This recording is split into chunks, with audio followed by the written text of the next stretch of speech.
Prezados alunos de bioquímica, esse é o nosso último conteúdo a ser trabalhado na forma de videoaula, complementando as nossas aulas presenciais de bioquímica, conteúdo de fotossíntese. Ele foi escolhido para ser trabalhado na forma de aula virtual, não por ser um conteúdo menos importante, pelo contrário, vocês que principalmente vão trabalhar com grandes animais sabem que a fotossíntese é um metabolismo fundamental quando a gente está olhando para a pastagem, para a forrageira de interesse a ser avaliada para a produção de um determinado tipo de animal, principalmente os ruminantes. Mas, como o foco da nossa disciplina maior é da base, né, para vocês entenderem questão nutricional e também questão patológica, eu optei por trabalhar presencialmente o metabolismo de carboidratos, lipídios e aminoácidos e deixar esse metabolismo, esse anabolismo de carboidratos da fotossíntese com conteúdo ENP, porque ele tem uma grande importância para a agronomia, para vocês da veterinária. Ele é um pouco menos importante, mas ressaltando que ele é fundamental para entender esse processo, né, de produção de forrageiras, principalmente, tá? Teremos, então, nesse conteúdo as videoaulas gravadas, disponibilizadas aqui no YouTube, resumo e slides utilizados para a produção dessas videoaulas e atividade avaliativa 10, que vale, obviamente, pontos e frequência dentro da nossa disciplina. Bom, então vamos lá, pessoal.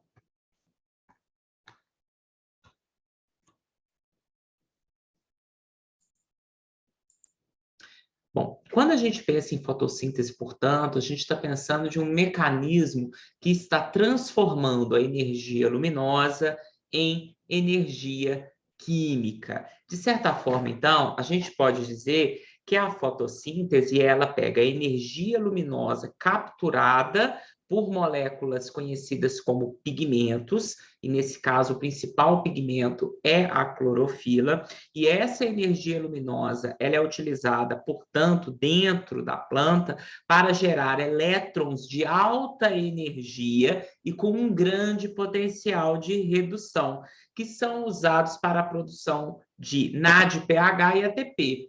As moléculas NADPH e ATP produzidas a partir desses elétrons excitados pela luz solar são empregados na redução de gás carbônico em moléculas orgânicas, principalmente o 3-fosfoglicerato, que é matéria-prima, portanto, para a produção de carboidratos, hexoses e outras substâncias orgânicas, tá? Então, a gente pode dizer que quando a gente está pensando na fotossíntese, portanto, a gente está pensando em um metabolismo que usa como fonte de carbono o CO2, usa como uma parte de fonte de elétrons as moléculas de água e, dentro de uma célula fotossintética estimulada pela luz, a fotossíntese libera moléculas orgânicas, principalmente os carboidratos, e como produto concomitante desse processo, o oxigênio molecular liberado para a atmosfera.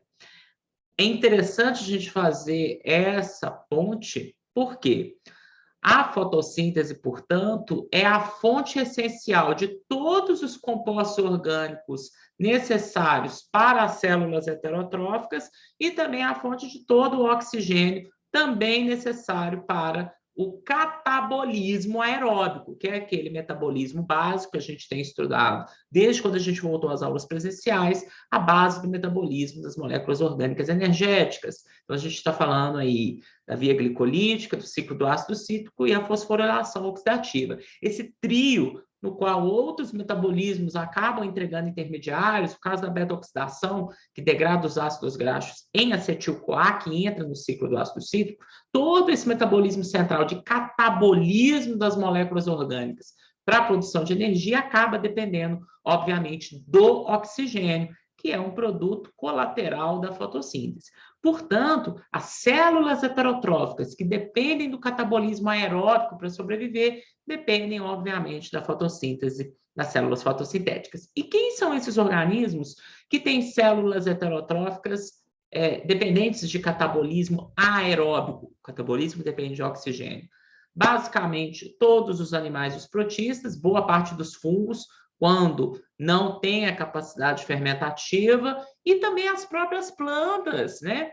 É muito comum no ensino médio os estudantes acharem que as plantas só fazem fotossíntese. Isso está errado, né, gente? As plantas, elas fazem fotossíntese e fazem também o catabolismo aeróbico, a vulga respiração celular. Então, esse carboidrato que a planta produz na fotossíntese, ele é utilizado como fonte de energia metabólica na via glicolítica, no ciclo do ácido cítrico, na fosforilação oxidativa mitocondrial de uma célula vegetal. E ainda faz mais sentido quando a gente sai de uma célula fotossintetizante da folha e vai para outros tecidos vegetais que não têm clorofila e, portanto, não fazem fotossíntese. Caso, por exemplo, de um tecido de raiz. Quando a gente pensa na raiz da planta, a gente está falando de um tecido que não faz fotossíntese e, portanto, obtém toda a sua energia metabólica a partir do catabolismo geral aeróbico dos carboidratos produzidos aqui nas células fotossintetizantes. Por isso que a fotossíntese é um dos metabolismos mais importantes da nossa da biodiversidade atual do planeta, fundamental para a vida na Terra, conforme nós a conhecemos hoje. Tá? Quando a gente pensa, então, na fotossíntese, a gente está pensando em um metabolismo que é didaticamente dividido em duas fases. A fase clara e a fase escura, também conhecidas, respectivamente, como reações fotodependentes e também como reações de assimilação do carbono. Bom, então, quando a gente está falando de fase clara da fotossíntese, a gente está falando, obviamente, de reações que dependem diretamente da luz solar. E, portanto, essas reações de fase clara são reações em que a energia luminosa é capturada pelas moléculas de clorofila e utilizada para a geração de elétrons de alta energia com grande potencial de redução.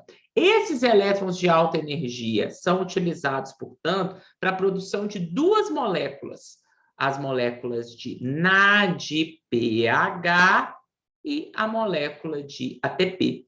Por isso que quando a gente está pensando em fase clara, os principais produtos da fase clara são elétrons de alta energia armazenados na molécula de NADPH, que a gente sabe que é o principal doador de elétrons das reações de biossíntese e assimilação. Então, faz todo sentido a gente pensar em NADPH sendo produzido na fotossíntese e consumido na fotossíntese, como também a gente pensar em ATP, que é a forma pela qual a energia luminosa que vai excitar elétrons de moléculas da clorofila, ela é armazenada na forma de energia química utilizada para a síntese de ligações químicas em moléculas orgânicas. Então, quando a gente pensa em fase clara da fotossíntese, a gente está pensando em reações que dependem da luz, ou seja, que só ocorrem na presença da luz, que produzem, através do estímulo da luz em pigmentos fotorreceptores, clorofila principalmente, a excitação de elétrons que são utilizados na produção de intermediários vitais da fotossíntese. Produção, portanto, de moléculas de NADPH, moléculas de ATP. Os produtos da fase clara são NADPH e ATP. Mas como produto colateral da fase clara, a gente também tem o processo de conversão da água em oxigênio molecular. Então, os átomos de oxigênio da molécula gás oxigênio O2 produzida na fotossíntese são átomos obrigatoriamente e exclusivamente oriundos da molécula de água, tá? Então, os produtos principais da fase clara são NADPH e ATP, como produto colateral, o oxigênio molecular, o gás oxigênio. Os produtos essenciais da fase clara são empregados na fase escura, ou seja, as reações de assimilação de carbono, para, de fato, reduzir o gás carbônico em trioses fosfato, carboidratos com 3 carbonos ligados à molécula de fosfato. A partir desses carboidratos com 3 carbonos, as trioses fosfato, a gente consegue fabricar hexoses, que são monossacarídeos com 6 carbonos, pentoses, monossacarídeos com 5 carbonos. E a partir de hexose e pentose, a gente consegue produzir uma gama enorme de moléculas orgânicas. Então, essa fase escura, essas reações de assimilação do carbono ou o ciclo de Kelvin, nada mais são do que um conjunto de reações que reduzem gás carbônico em trioses fosfato, especificamente em 3-fosfoglicerato,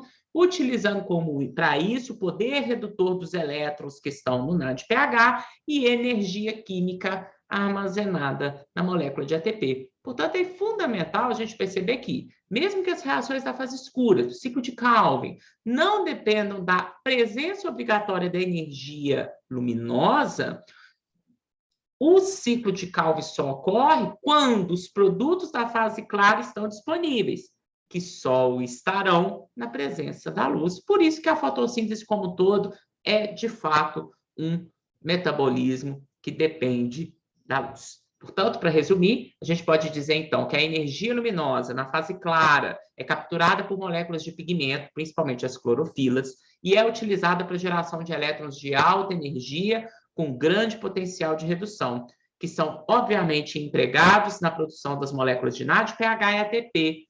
Essas moléculas, portanto, são empregadas na fase escura, no ciclo de Kelvin, em reações que reduzem o gás carbônico em 3-fosfoglicerato, uma triose fosfato. E não podemos esquecer de dizer que tanto a fase clara quanto a fase escura em células vegetais ocorrem dentro dos cloroplastos. E quando a gente pensa um pouquinho no aspecto evolutivo da fotossíntese, a gente começa a trilhar um paralelo entre a fotossíntese e o catabolismo aeróbico dos carboidratos e de outras moléculas orgânicas. Então, a gente começa a estabelecer padrões semelhantes entre o que está acontecendo na mitocôndria e o que está acontecendo no cloroplasto. O que eu quero dizer com isso, gente? Existem semelhanças no mecanismo bioquímico entre as reações da fotossíntese e as reações da mitocôndria. Existem mecanismos semelhantes entre a fase clara da fotossíntese e a fosforilação oxidativa mitocondrial, e também existem mecanismos bioquímicos comuns entre o ciclo de Kelvin, que é a fase escura da fotossíntese, e o ciclo do ácido cítrico mitocondrial. Por que eu quero dizer isso? Bom, quando a gente pensa na fase clara da fotossíntese, eu estou pensando em reações que usam a energia da luz para a produção de ATP, fotofosforilação. Por quê? Fosforilação, porque a gente vai fosforilar um ADP com fosfato inorgânico e produzir um ATP, fosforilação. Show? Show.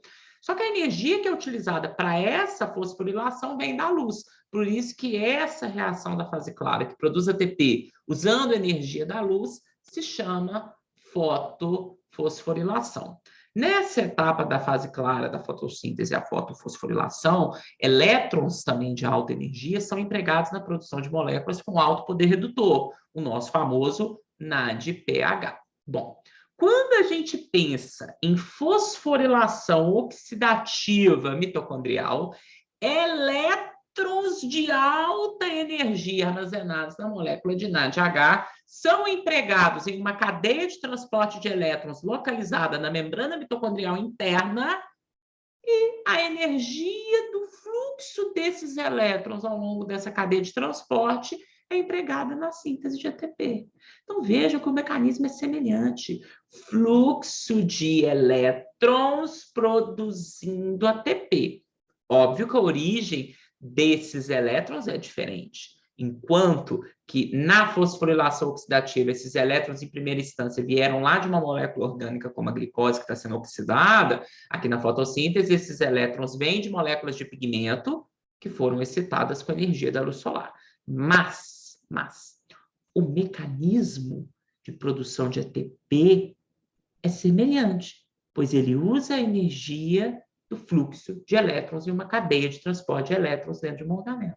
Então, por isso que a gente tem um paralelo entre fotofosforilação produzindo ATP a partir da energia da luz, excitando elétrons dentro da clorofila, como fosforilação oxidativa, produzindo ATP também com elétrons que vieram de moléculas orgânicas oxidadas. Bom, quando a gente pensa em ciclo do ácido cítrico, a gente está pensando em produtos do catabolismo inicial de moléculas orgânicas, via glicolítica, degradando carboidrato, beta-oxidação, degradando ácido graxo, que estão entrando no ciclo do ácido cítrico, e essas moléculas orgânicas estão sendo completamente oxidadas em gás carbônico, retirando-se delas elétrons.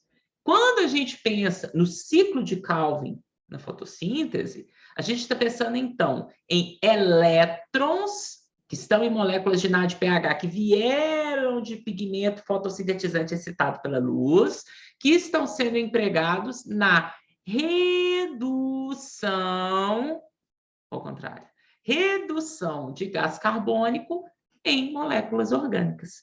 Então, estão vendo que, ciclo do ácido cítrico, oxida a molécula orgânica em gás carbônico e tira elétrons. Ciclo de Calvin, usa elétrons para reduzir o gás carbônico em molécula orgânica. Então, a gente tem uma semelhança no mecanismo bioquímico geral entre o que está acontecendo na mitocôndria e o que está acontecendo no cloroplasto. E pior de tudo, o mecanismo de produção de ATP na fosforilação oxidativa e na fotofosforilação emprega o mesmo mecanismo bioquímico, que é o uso de um gradiente de prótons para movimentar o complexo molecular chamado ATP sintase, que permite a conexão de fosfato inorgânico em ADP, produzindo ATP. Gente, então agora você está pensando que aquilo que a gente viu na fosforilação oxidativa também acontece no cloroplasto? Pasmem, sim.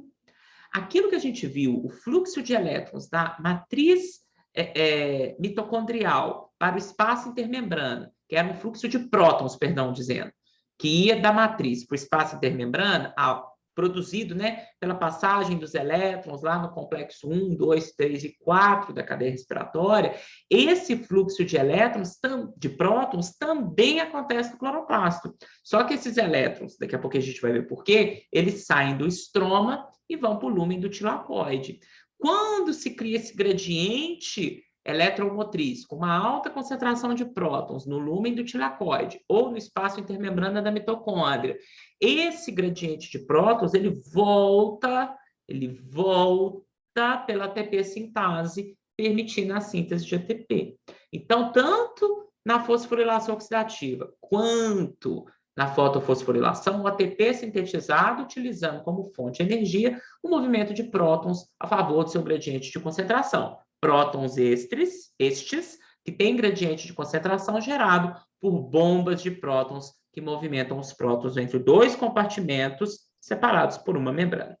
Lá na mitocôndria, essas bombas de prótons são a cadeia de transporte de elétrons que movimentam prótons da matriz para o espaço intermembrana, e aqui na fotossíntese, daqui a pouquinho a gente vai detalhar, são fotossistemas e transportadores de elétrons na membrana do tilacoide, que ao longo do transporte de elétrons excitados pela luz, também bombeiam prótons, só que aqui do estroma para o lúmen do tilacoide. Quando os prótons voltam para o estroma a favor do seu gradiente de concentração, movimentam a ATP sintase, sintetizando ATP, que é empregado no ciclo de Calvin para reduzir o gás carbônico em triose fosfato, que depois vira hexose. A gente vai ver isso com mais detalhes, tá? Então, a gente percebe que existem semelhanças nos mecanismos bioquímicos das reações de luz da fotossíntese com a fosforilação oxidativa, e também existem semelhanças entre o ciclo de Calvin e o ciclo de Krebs, tá? Ao longo das nossas explicações, essas semelhanças ficarão mais claras para vocês.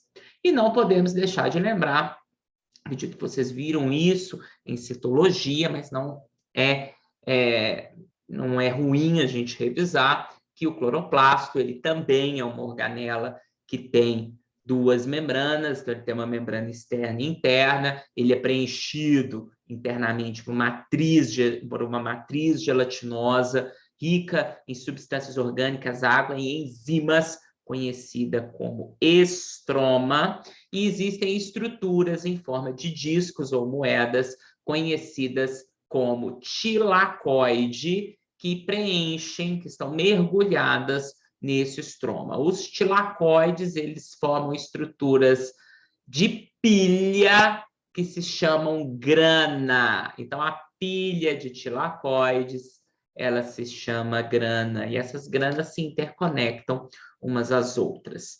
A clorofila, que é o pigmento fotossintetizante mais importante, que dá cor verde ao cloroplasto e, obviamente, à folha, ela está mergulhada na membrana dos tilacoides.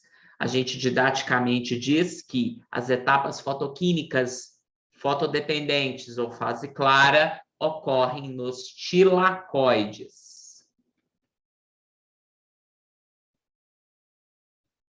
Enquanto que as reações de fase escura ou de assimilação de carbono ou o ciclo de Calvin ocorrem no estroma, tá? Então, na membrana do tilacoide, a gente contém a maquinaria para transformação de energia, então a gente tem proteínas de colheita de luz, centros de reação, cadeia de transporte de elétrons e ATP sintase. Tudo isso vai levar à produção basicamente de ATP, NADPH e também de oxigênio molecular. No estroma, a gente contém uma série de enzimas solúveis que utilizam NADPH e ATP produzidos na fase clara para transformar por reações de redução gás carbônico em triose fosfato, que é um monossacarídeo com 3 carbonos, base para a produção de carboidratos e outras moléculas orgânicas. Ok, pessoal? Bom, introduzindo então agora, a gente vai começar primeiro a estudar as reações de fase clara, depois a gente dá continuidade com as reações de fase escura, tá? Bom, pessoal, basicamente, quando a gente pensa na fase clara da fotossíntese ou etapa fotoquímica, de uma forma geral, o que a gente está observando como fenômenos bioquímicos mais importantes? A gente, então, observa que a luz converte água em um bom doador de elétrons. Então, existem reações que a gente vai ver daqui a pouquinho que vão quebrar a molécula de água, liberando o oxigênio molecular e fazendo com que essa água perca elétrons, tá? Ela vai sofrer um processo de quebra da presença da luz. Então, a gente chama isso aqui de fotólise da água. Esses elétrons que a água perde quando ela é quebrada, eles são entregues, eles são transferidos para uma série de proteínas localizadas na membrana do tilacoide, que formam uma cadeia de transporte de elétrons. Parêntese, muito semelhante à cadeia de transporte de elétrons da membrana mitocondrial interna, lá da fosforilação oxidativa. Fecha parêntese. Bom, esses elétrons que primariamente vieram da quebra da molécula de água na presença de luz, eles são transferidos por essa cadeia de transporte de elétrons, que tem uma série de componentes que também são bombas de prótons. Então, nesse fluxo de elétrons pela cadeia de transporte de elétrons, prótons são bombeados da matriz do estroma em direção ao lúmen do tilacoide. E, portanto, se esses prótons, são bombeados do estroma para o lúmen do tilacoide, quando os elétrons são transferidos pela cadeia de transporte de elétrons, acaba que esses prótons vão ficar com uma alta concentração no lúmen do tilacoide e uma baixa concentração no estroma. Então, é gerado um gradiente de prótons, Rafael, igual lá na fosforilação oxidativa? O gradiente de prótons aqui é gerado pelo fluxo de elétrons, que ou veio da quebra da molécula de água na presença de luz, ou fluxo de elétrons também, que veio da excitação de moléculas de pigmento, também localizadas aí na membrana do tilacoide, por energia que também foi absorvida por esses pigmentos oriunda da luz. Então, independente de onde veio o elétron energizado, se veio da água quebrada na presença de luz ou da excitação de pigmento fotossintetizante pela luz, o que eu quero que vocês entendam é, Na membrana do tilacoide tem uma cadeia de transporte de elétrons muito semelhante à cadeia que existe na membrana mitocondrial interna.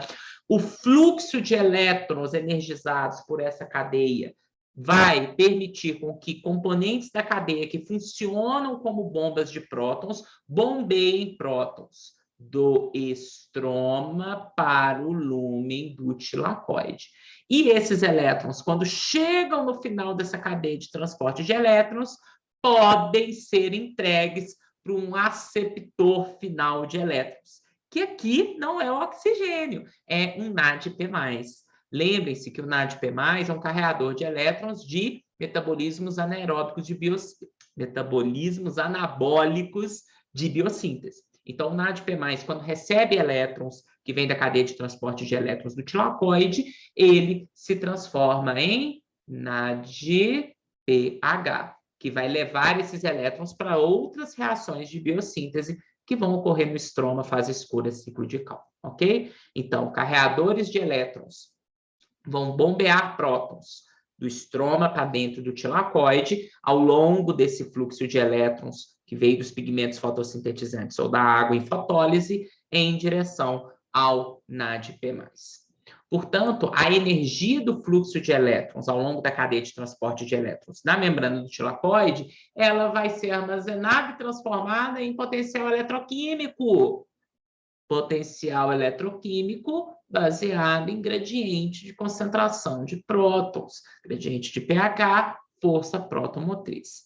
Também na membrana do tilacoide, a gente tem ATP sintase, muito semelhante à ATP sintase da membrana mitocondrial interna, que ao retorno dos prótons ao longo do seu gradiente, em favor do seu gradiente eletroquímico, esses prótons fluem, portanto, do interior do lúmen do tilacoide em direção ao estroma. Esse fluxo de prótons, esse potencial eletroquímico de prótons é utilizado pela ATP sintase do cloroplasto para a síntese de ATP. ATP esse que junto com o NADPH vão ser empregados aqui no estroma em reações que vão reduzir o CO2 em triose fosfato, conhecido como ciclo de Calvin, ok? Então, basicamente, isso que eu expliquei é o resumo da fase clara. Aqui na fase clara, portanto, a gente vai ter dois tipos de reação química, tá? A gente vai ter a fotofosforilação e a fotólise da água. Só pensar, gente, o nome explica o que é.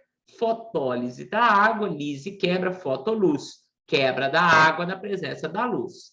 As fotofosforilações também é só pensar. Fotoluz, fosforilação, adicionar fosfato. Então, as fotofosforilações são reações que vão levar à síntese de ATP a partir de ADP, com adição de um fosfato, usando como energia original a energia luminosa. Essas fotofosforilações, como a gente vai ver na próxima videoaula, elas podem ser cíclicas ou acíclicas. E só para adiantar, um spoiler, cíclica, um mesmo elétron que sai de um lugar, depois de sintetizar ATP, volta para o lugar original, por isso que é um ciclo, fotofosforilação cíclica, e na acíclica, a negação não tem cíclico.